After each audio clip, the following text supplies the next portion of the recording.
behind the lens. Please subscribe. Oh, that's what we're supposed to say. Please subscribe. All right. 3.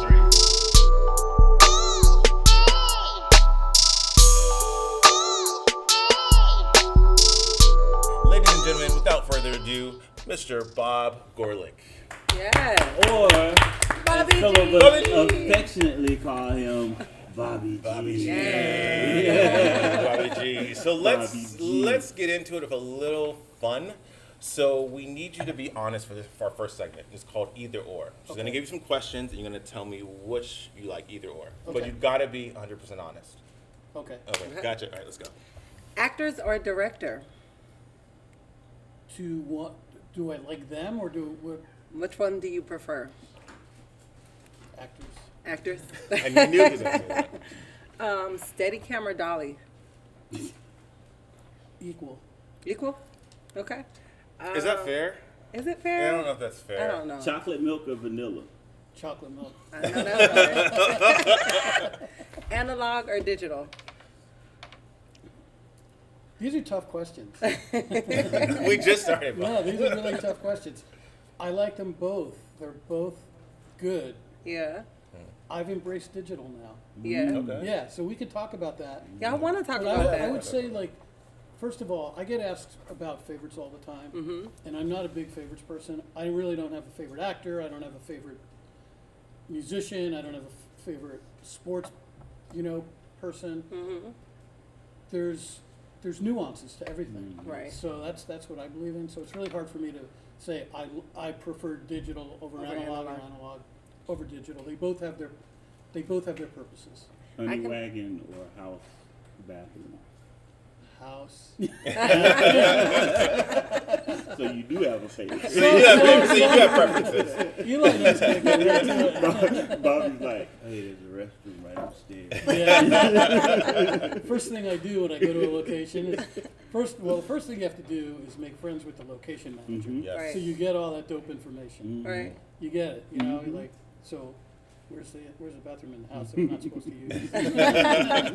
And the team kit, 'cause Bobby G is the Yes. only one that parks at base camp. Yeah. That's true. Bob, you've been doing this for such a long time.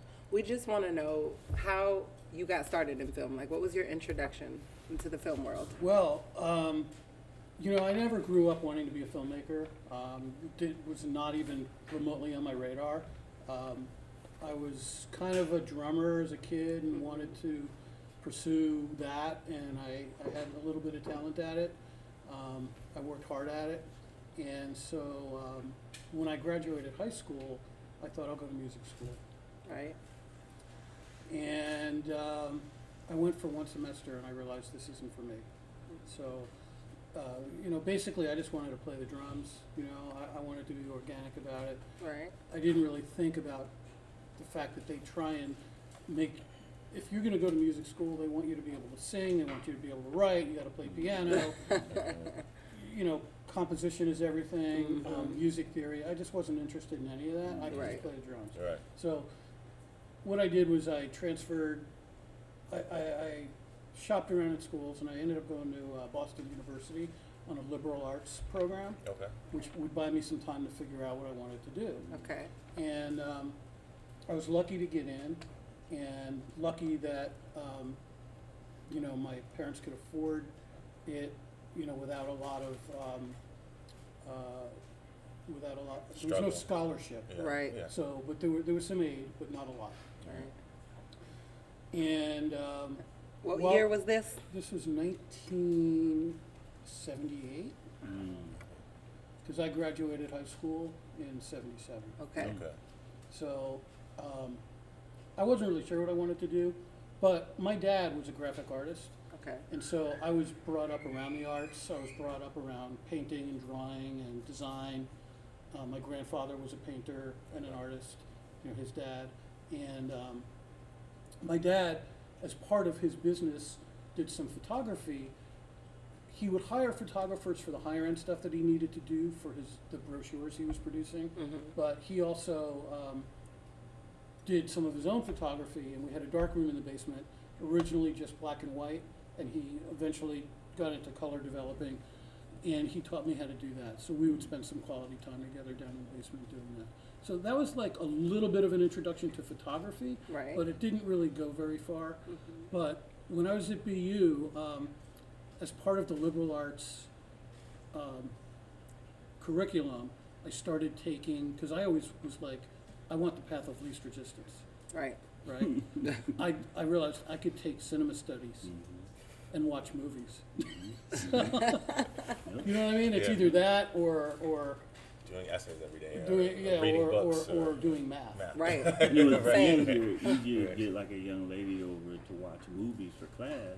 Yeah, there was always that. Study math homework. Like, he's the original Netflix and chill. Yeah, So I started watching movies, and from there, I got a job. I was like, okay, I need a little extra spending money while I'm in college. So I looked around, and there was a position open with the student union. I don't even know if they do that anymore, but the student union was an organization like it was like clubs, you know? Right. And they had a Tuesday at 6 p.m. from 6 p.m. to like 9 p.m. They would screen movies in 16 millimeter, Oh wow. Wow. but they were all like classic movies. And they needed someone to string up the projector, and you get paid like $5 an hour or something like Oh, that, nice. you know. And I was like, okay, I'll do that. And they taught me how to string up the projector.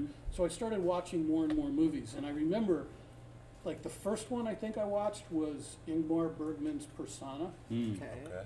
which just blew me away. I had never seen any kind of film like that. European existential drama about internal philosophy and turmoil and process of becoming, some like a better person. And that really, really got my attention. And then I started really paying attention to the movies that I was screening. And from there decided to take a class in, I'm trying to remember what it was called. It was Film Theory and Criticism Okay. with a professor named Roger Manville, who was a British film historian and critic. He was very, very well known in his day, back in the 40s, 50s, and 60s. He was at the end of his, he was probably in his late 60s at the time. But, you'd watch movies in class and then analyze them. And he'd break them down into not just the meaning of the movies, but why they were shot the way they were shot, from a director's perspective to a cinematographer's perspective. And I was just finding all of this fascinating. I don't know why, but I did. It was never on my radar, but that's what really got me going. So as I started to discover my own interests,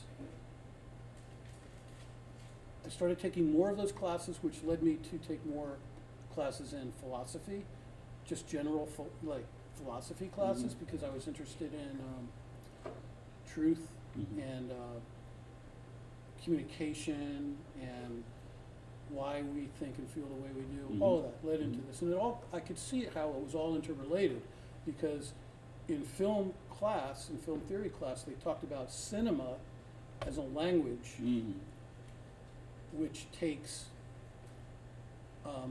individual shots, puts them together to create a larger meaning. Right. And part of the philosophy class background I was getting was existentialism, which was popular in the 80s. Right. And that was about what they called bracketing experience, which means you take all of your little experiences and assemble them together, and that creates a bigger part of you than the individual elements. And I can see, like, this is all connected, right? So it sounds very, introspective and intellectual, but I enjoyed that. Yes. Yeah. And that led, I remember coming home from for a Christmas break, and my dad picked me up at the airport, and I'm like, I think I found what I want to do. And he's like, what's that? And I said, well, I'm really liking this philosophy thing, and I'm liking this film thing, and maybe I can become a filmmaker and make meaningful films. Right. And Did he said, say you can't make any money doing that? No. My dad, I was very fortunate. That's great. First of all, I remember his response. He said, I can see that. That's Wow. great. That's what he said. great. Man. That's Wow. great. He's like, I can see that with you. Well, that gave me That just, I chills. was about to say, that Oh, gave, yeah. because you don't have a lot of parents that are able to kind of like release the dream in their kid. Right. You know what I mean? Right. So when a lot of kids come around and say, well, Mom, I think I want to, dance, or I want to be an artist, or I want to do this, I want to do that. Let's do something. Do something more practical. Right, Because right. you can't Something's gonna make you money. Right. I remember very specifically when I left the Merchant Seaman and told my mom I was going to go into the film industry. She was like, "So you're walking away from making money to go make no money?" And of course that she didn't mean it in that way, but she didn't realize she erected a barrier right there in front of me that I had to climb over, in addition to the other ones that I was gonna have. So Right. for your dad to do that, that's They pretty they were amazing. always like super supportive. They understood the arts. My mom, I mean, she comes from a family of haberdashers. They Mhm. sold clothing Okay. and stuff in Pittsburgh. Back. Which is still back in the creative. day. Creative. Yeah, but but one they more weren't. business. But yeah. it's not like a family of lawyers or doctors Right. where Yeah. they're like, you've got to follow Right. this path. They're more And artistic. they did the same thing with my sister. So my sister turned out great and has done what she loves to do, and it's really So great. how does Bobby G come? Because there's Bob Gorelick, and then there's Bobby G. Well, you have to tell me. Like, Because I'm there's just the- me, and people start calling me Bobby see, G. Bobby G goes from BU, Boston University. No one called me that back then. But I'm saying you go from Boston University to New to- York University. to Spike Lee's Yeah, sets. yeah. So I'll keep this part short. But after 1 year at BU in the film, it was mostly that was not really a filmmaker school. Mhm. Right. It was their film department was more like broadcast journalism. Mhm. Mhm. And they started to have film classes, but they were all film theory and criticism. They had a very, very, very small Mm. film production. Kind of like Georgia State. Yeah, I guess. Yeah, Georgia But State's like really small. But it was really, really big. Like they turned out tons of journalists and Mhm. writers, TV writers. But once I figured out that this is what I want to do, other classmates were also talking about this, and they're like, "Well, yeah, NYU has a great film school." Mhm. Right. And at that time, back in the 80s, it was either NYU or USC. Yeah. Right. That's it. That was it. Yep. So I'm like, yeah, I wouldn't mind going, be closer to my family, Mhm. live in New York in my early 20s and go to college there and Mhm. like make films. That sounded pretty good. Yeah. So I applied, got in, had to take a whole summer, that summer of I'm gonna say 78, maybe it was 79. That whole summer, I had to take classes to be able to get in at the junior level at the NYU Film School to get the credits I needed so that I could jump in at that stage of their film program, right? Right. And I did it. It was called Sight and Sound. It was like their introductory class to filmmaking, and it was just awesome. Mm. And so that whole summer, I was taking the train back and forth from my parents' house in New Jersey Mhm. to New York, to Greenwich Village, and I was hooked.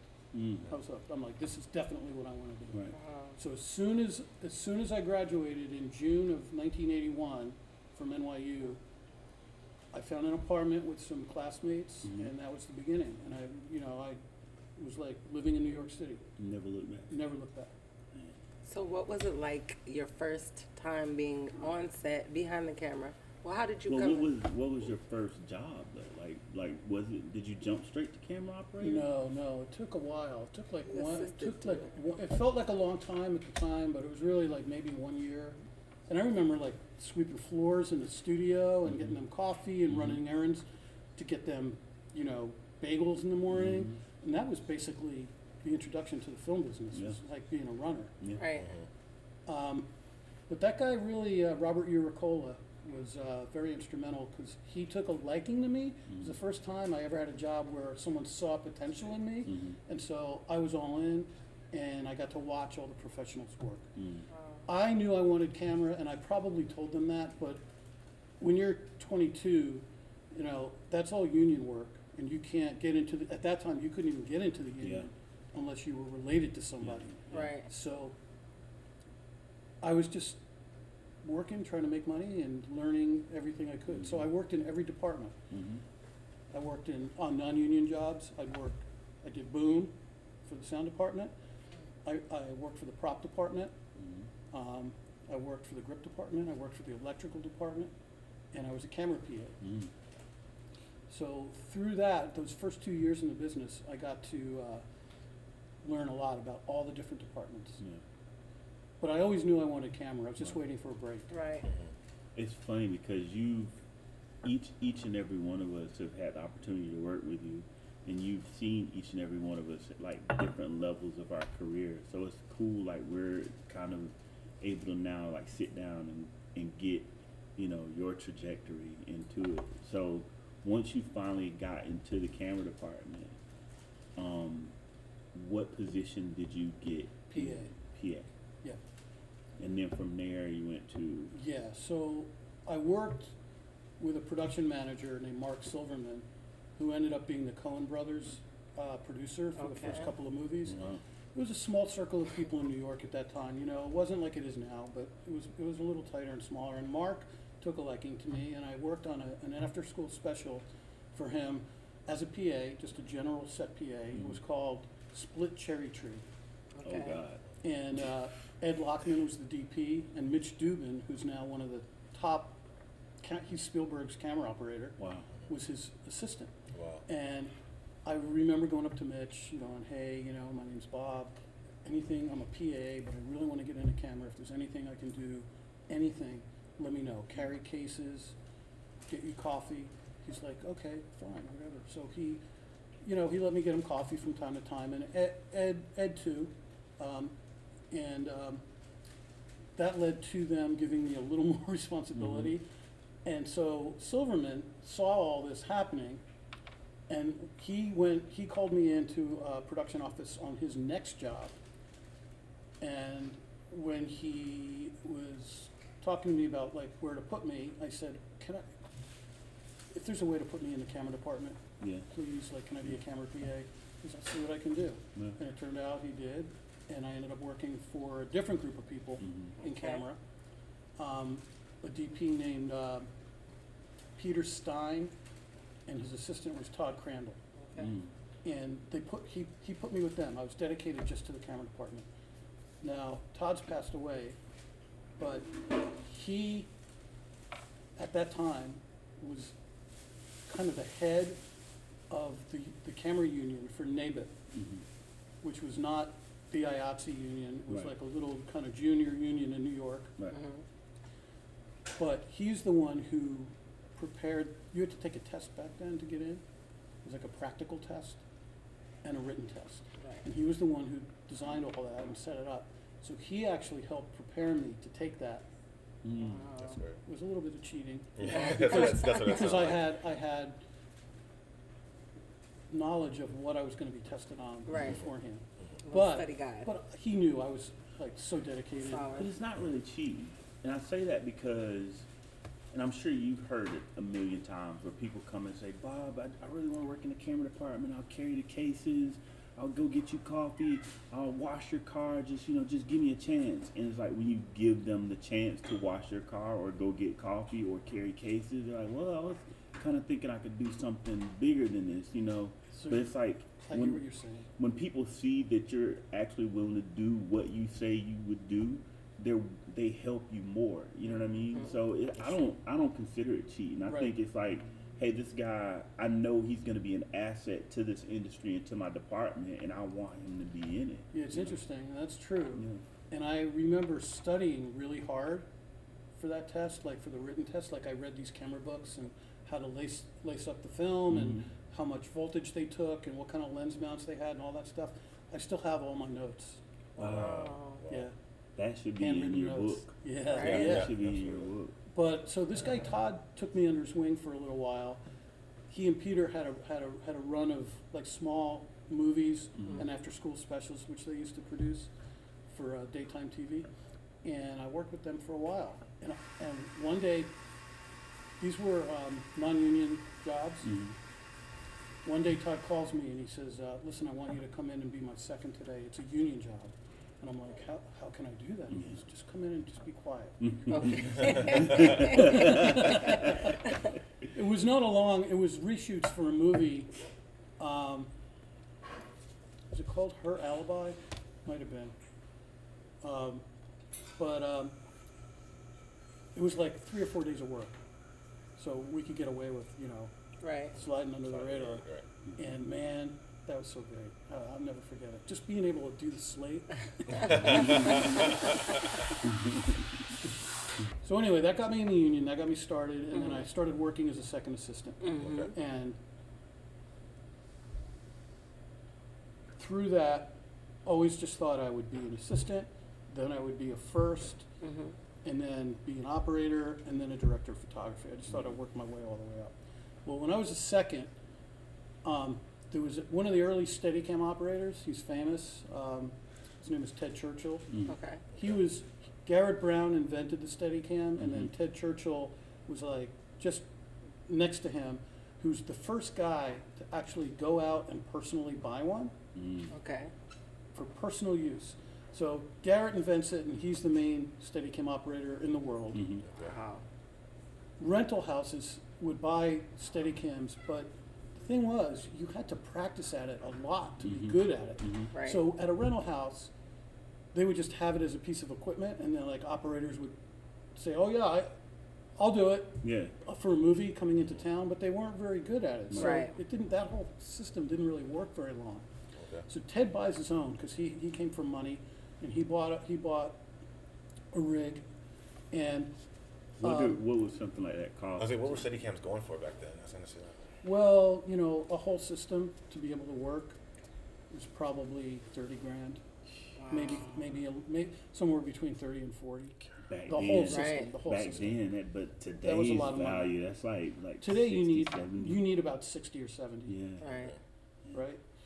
And there was no used equipment back then because Yeah. no one had one. Now you can buy used equipment for about 40 or 50. Okay? But so Ted's a big personality. He was very, very funny and really sharp-witted. And he goes out and he kind of created the position of the owner-operator. Right. So he's got this Steadi-cam, and he's really good at it because he's practicing all the time. And he goes out and he starts getting all these movies. Like every big movie, any movie that came to New York, they want Ted Churchill. He's the guy you got to get. And he came on to a movie that I was seconding on. And we were, I remember just like being amazed by this guy. Like not only did he have the skill that was remarkable and like hardly anybody else could do, but his personality was larger than life. Yeah. Right. And like he would have directors wrapped around his fingers, and create shots and talk them into doing shots that were very unique to Steadicam that they didn't think they could get. And I'm watching this whole thing and I'm going, this is amazing. Now back then the batteries were really heavy, and the battery chargers were really heavy, and we were shooting in Giant Stadium, which was brand new. I think that was built in 78 or 79 in the Meadowlands. And we're there, it's like 1983, so the stadium's only like 3 or 4 years old. Wow. And it was a soccer movie with Mario Van Peebles. And so, and it was the summer, it was hot. Perfect. And I remember I'm running all over the place with these batteries. I'm running 100 yards there to get, where the electric power was at the end by the tunnel. And then I'm running back, and Ted's just going, who is this kid, man? Kid's fucking running everywhere. So Ted took a liking to me, and I remember saying to him, man, and like he was telling me he was just on a movie in Chicago. It might have, then he was going to LA to work, and now he's coming back. Now he's in New York, and he's going here and he's there, and he's like, yeah, man, I'm making so much money, man. I don't. He was telling me, he's going, yeah. How much is that, Steve? Yeah. So I became friends with him, and he loved to have young people come over, and he would coach them. Dave Emmerichs, who's a very well-known Steadicam operator, also came up through him under his tutelage, and like Ted would say things to me like, Bobby, you got to remember, like, it's not all about the equipment. This is photography.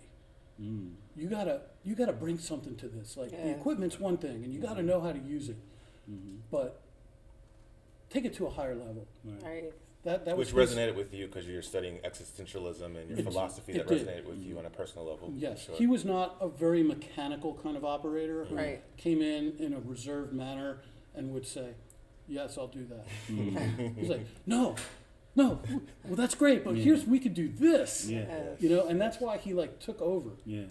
And that's you know, for better or worse, because as my career as an operator went on, there are some people who really don't want that and don't appreciate that. And in the beginning, I thought that's how I have to be because that's what I liked. Yeah. Right. And I learned like, no, you know, as I matured and learned sometimes the hard way by not Right. being asked back. I mean, honestly. This is how you do it in the film business. You Yes. learn. Yeah. You Yeah, learn on the exactly, job, right? yeah. So I toned it down. Yeah. But that was the beginning of Bobby G, Bobby. the personality, Bobby, which I didn't try and do. I just couldn't help it. Yeah. It would Right. just come out. we were telling one of our PAs a similar story that, you know, when you come into it, you have to be observant. You have to know like what you're dealing with on set, because what you did on your last show may not work on the next show. next Yeah, one. you You have know, to be adaptable. the personality, you have to adapt and overcome constantly. So like with your Steadi-cam operation. Well, first of all, do you still have your Steadi-cam? I'm selling it. So, No, you can't sell it. Yeah, I've sold 2/3 of it already. It's gone. Wow. I'm done. That could go into Smithsonian or something. No, come on. At least the local. There are 600 parts. museums. There are little parts that I'm going to keep forever that came Yeah. from my first rig. Yeah. Yeah. Okay. That I will always keep just Okay. as a memento. Yeah. When did you find yourself being on set and kind of you felt like you were kind of in your groove and kind of owning your space with your role as camera op? That's a good question. And honestly, that really didn't happen until just a few years ago. Wow. So over the years, it was more just learning curve. Yeah, even today, like Mhm. when I go in on a job, hmm it's a learning curve. Right. Is it more It's- personality? Or is it more technical? Because I know there's a technical learning curve, then there's personality, like how to deal with directors and actors. I'd say it's more that. Okay. You're always learning technically, but it's more about nuances and politics and relationships, and Right. not necessarily that in a bad way, but trying to work with new people who have different likes and dislikes and desires, and especially directors and cinematographers who are not always on the same page, and you have to figure out a way to make that relationship Balance. work. Right. And that's challenging. Mhm. I mean, Because you're kind of like a kid in the middle when it comes to like the DP and the director. It's true, right? No, if really. they're fighting, you You have are. to mediate The it. DP tells you one thing to do, and the director kind of slides in there and it's like, well, you know. this is what I was thinking. And then you have to turn the director down without insulting the director. Well, Or I don't what? do that. I think my job is to find a way to make it work for everybody. Right. Mhm. Sometimes you can't, Mhm. but you have to try. Mhm. You always have to try. Mhm. And that's exhausting. Mhm. It's the hardest part of the job, because operating a camera, like Ted Churchill told me, it's not about the gear. Mhm. It's about bringing something else to it. Right. Like I call it poetry. Right. Like I watch some operators work, and they're good, but there's no poetry. There's no Right. sense of, Art. yeah, that's a tough word to use, art, because what is art? Art's Right. yeah, Mhm. yeah. Point of It's view. it's about timing. Mhm. It's about listening. Okay. It's like almost like, you know, and I often think that maybe my background as a musician Mhm. has helped me in this particular area, Yeah. That makes Finding sense. your because it is about listening, and it's listening and feeling Yes. actors Mhm. and their timing and rhythm, and also with that consideration of what directors have asked you to do for them. Yeah. So it's not like, okay, you're sitting here, you're gonna get up, I'm gonna tilt up, you're gonna walk over there, and I'm gonna sit you down. Mhm. Right. There's something else that you can bring to that that's beautiful, Yeah. and it's not hard. You just have to feel it. It's so many parts though, because you gotta be technically sound, you have to be artistically sound, then you have to be personality sound, because you gotta deal with like these different, like when you said you know, you're constantly learning with technology, and you know, you have your directors and actors. Like I dare say, like technology changes every 1 or 2 years, but like your personalities change day to day. Right. You know what I Literally day mean? to day. And then Every like single day. when you work on TV series that have Week to week. multiple directors. Yeah. You know what I mean? And so like what worked for the past 4 weeks may not work for the next 4 weeks. Right. You know? It's funny for me because, like, and you'll understand this because we just worked 8 months together. Right. But sometimes crew people will come over and be like, why, like, you look exhausted. Mm. I'm like, yeah, I am exhausted. But they're like, we're working the same hours as you. And I can't say this to them, but this is what I think. Bringing the clothes from the trailer to the set and putting them on actors takes a lot different energy Yeah. than what I'm asked to do, Yeah. which is dealing with all these personalities. Yeah. Right. I'm not just bringing a camera in and handing it to somebody Right. and going, okay, here you go. Yeah.